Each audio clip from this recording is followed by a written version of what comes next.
सातही भैया के सतनी बहिनिया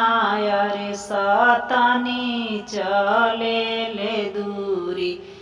देश रे ललनवा रे सतनी चले ले दूरी देश रे ललनवा आमा जे रोवेली रंग मालिया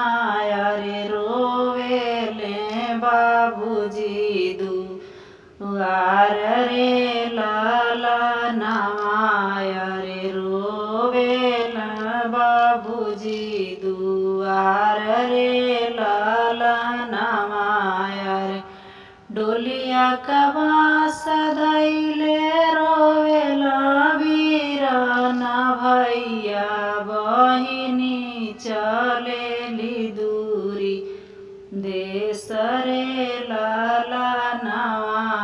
रे बहिनी चलेली ससुरार रे ललनवा चुप हो खाया रंग मालिया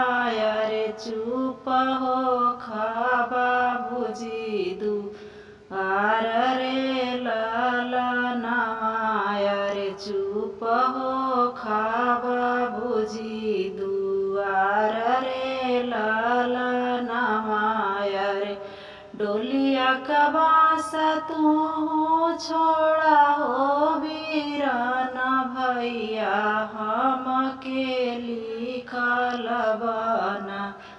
बास रे ललनवा